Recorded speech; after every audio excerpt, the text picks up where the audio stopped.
30 নম্বর বুথে ভোটার তালিকা থেকে 142 জনের নাম বাদ পড়ায় ক্ষোভে ফেটে পড়লেন এলাকাবাসী। একাধিকবার বিএলও, ইআরও, বিডিও অফিসে যোগাযোগ করেও সমাধান না মেলায় হাসনাবাদ হিঙ্গলগঞ্জ রোডের ইটভাটা মোড়ে রাস্তা অবরোধ করে বিক্ষোভ দেখান ভোটাররা। হাসনাবাদ ব্লকের 30 নম্বর বুথে ভোটার তালিকা থেকে 142 জনের নাম বাদ পড়াকে কেন্দ্র করে চরম উত্তেজনা ছড়ায় এলাকায়। ঘটনাটি হাসনাবাদ হিঙ্গলগঞ্জ রোডের ইটভাটা মোড়ে, যেখানে ক্ষুব্ধ ভোটাররা রাস্তা অবরোধ করে বিক্ষোভে সামিল হন। অভিযোগ, হঠাৎ করেই তাদের নাম চূড়ান্ত ভোটার তালিকা থেকে বাদ পড়েছে, অথচ তারা নিয়মিত ভোটার এবং প্রয়োজনীয় নথিপত্রও জমা দিয়েছেন। বারবার বিএলও, ইআরও এবং বিডিও অফিসে যোগাযোগ করেও কোনো স্পষ্ট বা সন্তোষজনক উত্তর না পাওয়ায় ক্ষোভ আরও বাড়ে। বিক্ষোভকারীদের দাবি, প্রশাসনের গাফিলতি বা পরিকল্পিত ত্রুটির ফলে এই ঘটনা ঘটেছে, যা গণতান্ত্রিক অধিকারকে খর্ব করছে। দীর্ঘক্ষণ অবরোধের ফলে গুরুত্বপূর্ণ এই সড়কে যান চলাচল ব্যাহত হয় এবং স্থানীয় বাসিন্দারাও সমস্যায় পড়েন।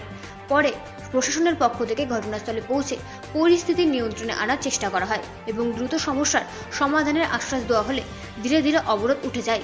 তবে ভোটারদের একাংশ জানিয়েছে, লিখিতভাবে নিশ্চয়তা না পেলে তারা আরও বড় আন্দোলনের পথে হাঁটতে বাধ্য হবেন। আমাদের বুথে 142 জন ভোটার বাদ গিয়েছে, তার মধ্যে 112 জন মতন প্রায় বৈধ ভোটার আছে। এই বৈধ ভোটারদের বাদ কেন হলো তার জন্য আমরা আন্দোলন বিক্ষোভ করছি টায়ার জ্বালিয়ে। এটা আমাদের খোলুল 30 নম্বর বুথ। 142 জন আমাদের ডিলিট হয়েছে। আমরা চাইছি যারা বৈধ ভোটার তারা লিস্টে ফিরে আসুক, যারা বাংলাদেশি তাদের বিষয়টা আলাদা, তাদের নিয়ে আমরা কোনো আন্দোলন প্রতিবাদ করছি না। আমরা প্রতিবাদ করছি যে বৈধ ভোটার কেন বাদ দেওয়া হবে, যাদের উপযুক্ত নথি আছে তাদের কেন বাদ দেওয়া হবে, যারা এখানে অনেক বয়স্ক মহিলা আছে যাদের বয়স দেখা যাচ্ছে 70 বছর।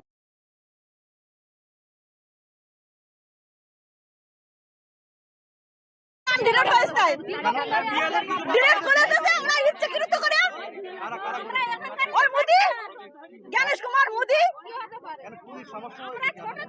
আমাদের সমস্যা কি হয়েছে? আমরা ভোট দিয়েছি 15-16 বছর তো ভোট দিয়েছি।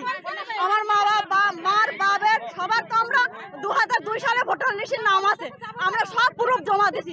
জমা দেওয়ার পরেও কেন আমাদের ডিরেক্ট করলো? কিসের জন্য? 30 নম্বর বুথ, 30 নম্বর 150 আমাদের হাতে নাম ডিলেট হলে সেই কারণে আমরা নাম তুলতে চাই। ব্যুরো রিপোর্ট, রাত দিন নিউজ নেটওয়ার্ক।